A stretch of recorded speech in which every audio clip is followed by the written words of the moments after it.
Hey y'all, it's your girl Coach Kinsley. Today we're going to talk about push, pull, and legs. What does it mean and why might you use it? So push pull legs, that's one of my favorite workout routines. And it's push and it's pull and it's legs. 2 out of 3 ain't bad. It's Fitness Fix with Coach Kinsley. I'm producer Mike, former client of Coach Kinsley's, senior editor for the podcast, who pushes through every set until I hear 3, 2, 1, let's go! Remember to always consult your physician before starting any nutrition or fitness regimen. All right. So, push pull legs is where you would work out those specific muscle groups on different days. So, it is not full body. You're working your push muscles one day, your pull muscles the other day, and then all your leg muscles another day. Some people will do this and do one day of rest in between, or some people will do push pull legs, and then have one rest day. How are you doing it when you're training push pull legs, Mike? when I was with trainer Nick, we would do push, day off, pull, legs. I would do one more. So I'd work out 4 times a week with various days of rest in between. But it was always at least a full push, pull legs in a week when I was going 4 times a week. And then I would take 2 days off on the weekend. In training for the half marathon, I'm doing push and then a day off and I run, and pull and then a day off and I run. And then I do knee joints and then I do hip joints in more of a full mobility days, and then running in between, and then taking days off, taking my recovery more seriously than I think I've ever taken it before, Coach, because pushing my body like that is something new to this old man. So I'm trying to be more intentional about how I rest, because before I thought, yeah, I'll just walk on these days and run on these days and walk. And that almost led me to injury last time. So I'm much more intentional about my recovery days in this sort of heavy rotation of running and lifting. Yeah, you got to be serious about your recovery. That's where you're really building the muscle, not while you're breaking it down, not on the day, but on your days off. So, when you said you did push, day off, run, do you mean you ran or you took a day off and then the next day you ran? No, I ran during my day off from resistance training is a run day. Okay, so it's not a rest day that we're talking about here. Not really. I'm resting from pushing the weight, because we're using, I think it's called progressive overload, Coach. Is that right? Progressive overload is where you would slowly increase your resistance or your weight that you're using for those exercises. Is that what you're doing? Yeah, we do a set, warm up, and then we add weight, and then we add weight until I fail. And it's usually in a 4 set. We're adding as we go. Okay, so progressive overload is usually looking more at like a 4 week, 6 week, or 8 week push where you would increase the weight after a week. If you're doing it back to back to back in sets in a row like that, it's not a drop set. That would be more of a reverse drop set. Reverse drop set. That sounds really interesting what I'm doing. I'm not quite sure what it is. And I also don't know what a regular drop set is. Give me the tea, coach. So, a regular drop set would be when you are doing a movement, you're using pretty heavy weight. Either you get to the amount of reps that you have chosen, or you fail out of that weight. And then the next set, you'll jump to a lighter weight. So, you are dropping the weight or the resistance each set that you're doing right in a row on the same day. Whereas a reverse drop set, you would finish a set and then immediately jump to a higher weight like you're doing in a row. When we're talking about progressive overload, that's usually going to be a longer amount of time, not necessarily the same day, the same sets. Okay, so I'm probably not using that right. Well, reverse drop set is what I'm doing. Yeah, that's what I'm doing now. And when we talk about push day, coach, we're talking about chest muscles mainly. I would like to get into that. So, push day is going to have chest as your biggest muscle in that day, but it's also going to be working what I like to call your accessory muscles, but it would just be the supporting muscles of those chest movements. So, your triceps, a lot of front delt, and shoulders will also help out your big chest movements like chest press. Chest press isn't only going to work your chest, you are getting some shoulder involvement, especially different shoulder involvement depending on your incline or decline of the chest press. And then your triceps are always going to be helping out. And how much they're helping out will depend like on your grip. But these three muscle groups work together on all of your push days. Interesting. So it's my accessory movements that help my chest as opposed to using my chest to push those accessories. So it's always going to be big muscle movement with the chest and then accessories separately. Not exactly. Most big movements on your push day are going to be working your chest mostly, and then the other ones will help out with that same movement. Of course, in a push day, there is space to do other movements that will isolate those accessory muscles like your triceps and your shoulders. But the heaviest movements of that day should be a chest focus, where your chest is doing most of the work, and then your triceps and shoulders will help out. So yeah, we do dumbbell chest press from flat. And then I've done landmine press, which was new Those for are me. fun. Yeah, they're a great time. Uh, yeah, they can get a little intense, more isolated as we go. So yeah, I always find the big compound movements more fatiguing overall. I can really tell my heart's pumping and I got blood just going all through my veins and trying to handle all the load I'm giving it with the bigger compound movements. And that makes sense. With those compound movements, you are asking more muscles to work at the same time. That's why they're called compound, right? So that's why those ones that engage all of your push muscles at the same time will give you that bigger pump, that higher heart rate. The same is going to apply for your pull day and your leg day as well, where when you are engaging the most muscles at the same time, you're going to get that higher heart rate. So yeah, I like push day, but pull day is sort of becoming my more favorite day because it feels like that I can do more in the pull day sets of exercises. Can you go over quickly what I'm doing in pull day?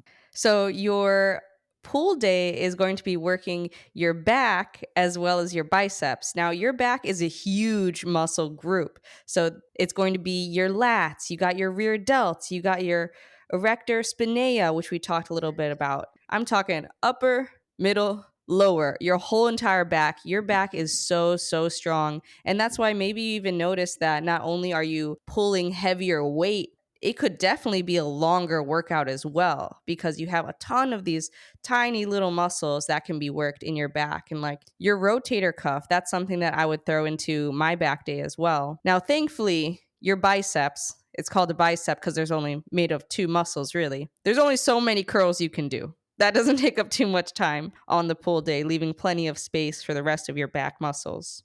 Yeah, it's interesting. That's where I'm at getting to a body weight deadlift. I'm going to probably hit that pretty soon. And for me, that's the first body weight thing that I've been able to do. So it's been a long time coming, but and also been a lot of work. But that's why pull days is soon becoming my favorite because, when I hit a body weight goal, that's big for me, for my creaky old frame to be able to pull its body weight is pretty exciting.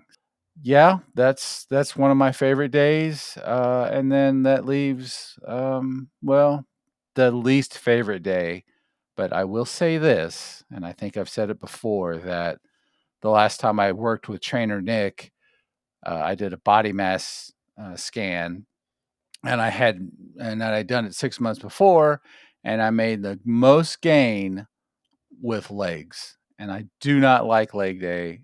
Leg day certainly doesn't like me a day or 2 afterwards, but I pushed through it, and I've seen significant improvement, and it's just all around too. What do you call it, coach? Non-scale victories?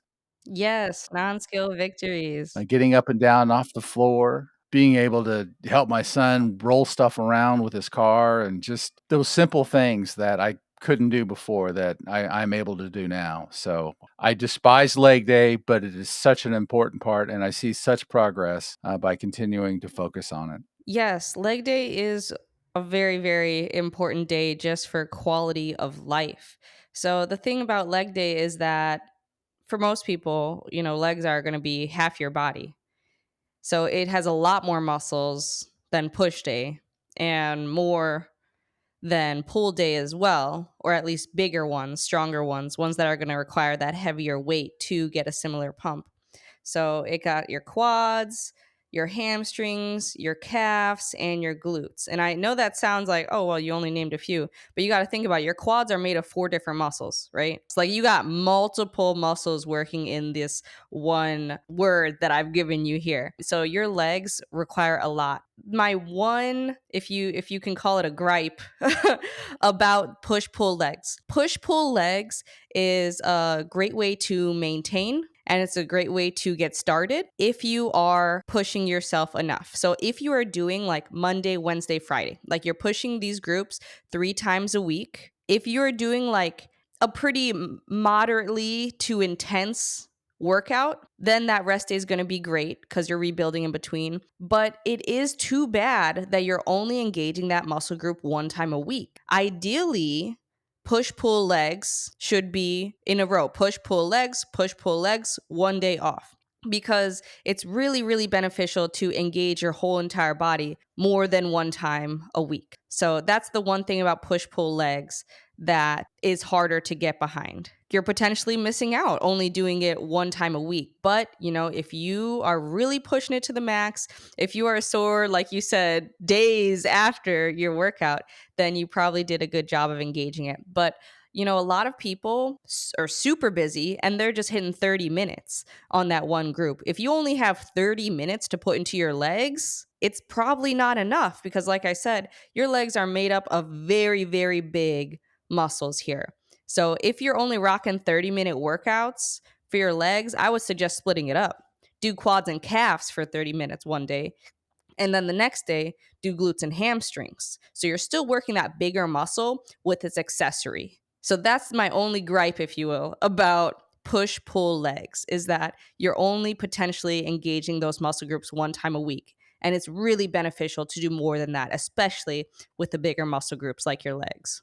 So then, coach, what's the difference between doing that, going through that routine, and then what would a bodybuilder do? I always see them doing a bunch of reps. Is that a different type of resistance training if you're looking to really build the size of a muscle versus the strength of the muscle, or do those go hand in hand? So the thing about bodybuilding is that it could be for strength if they are competing in heaviest deadlift or those type of competitions. But if they're competing for physique, then Yeah. how they train is going to depend on where their base is at. Like if I was training for physique, right, just for looks, just for size, I would need to hit shoulder day quite a bit more than like chest day. I would want to break that out of chest day so I can isolate it because my shoulders, specifically for me, are too small to compete right now. How you do it really depends on where your base is and where the end result needs to be. Like, I'd probably have to work on my quads quite a bit more too. Right now, I'm pretty hamstring heavy, so I'd want to even that out. So, I'd probably pull out my shoulders from push day and I'd probably pull out quads from leg day. And I would definitely be working out at absolute minimum 5 times a week. And then that other 2 days would probably be active recovery, like Hmm. some sort of yoga or some sort of just really intentional stretch session. Interesting. So then it is definitely more, I don't want to say isolating is the right word because I don't know if I'm using that right. Certainly focusing, I guess, on that. For my example, for my workout routine, 3 days a week in order to maintain and just get generally stronger, considering how busy I am. And I will re-emphasize this to anybody listening, working with a personal trainer who will make sure your workouts are intense. I can get quite a bit out of the 3 days a week that I work, although soon after that half marathon's over, I'll go back to 4 days a week of push pull legs during the week. So it'll be at least 4 workouts during the week. That's gonna be heavy. But again, working with a personal trainer, not taking time off in between sets, watch you do a set and they're like, "You can go heavier." Then listen, and you're like, "Okay, all right, add it on. Let's go. Let's go." Yes. So depending on the intensity of your workout, will depend on the results you get from push pull legs. And that's the thing about working out by yourself, especially if you only have 30 minutes. Like, how hard are you pushing it?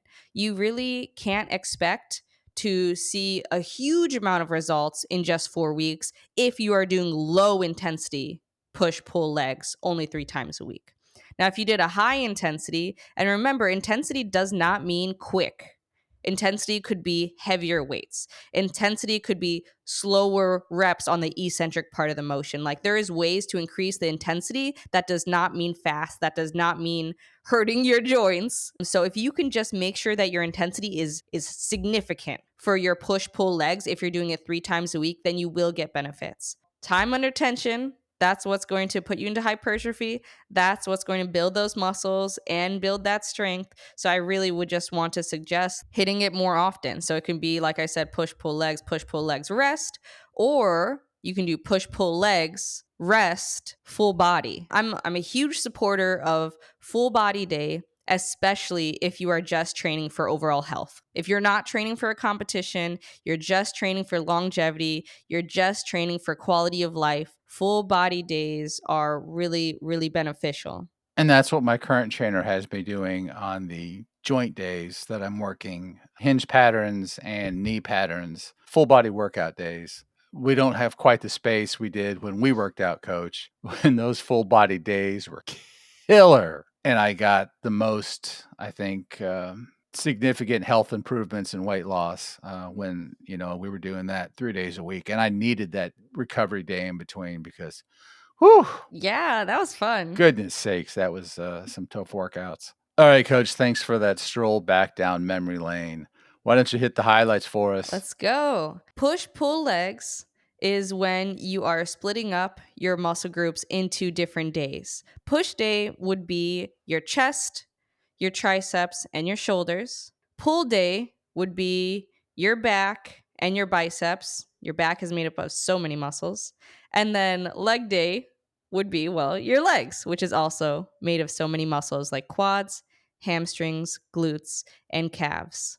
And I'd like to add for leg day, both boo and yay! Thank you so much for joining us today on 15-Minute Fitness Fix with Coach Kinsley.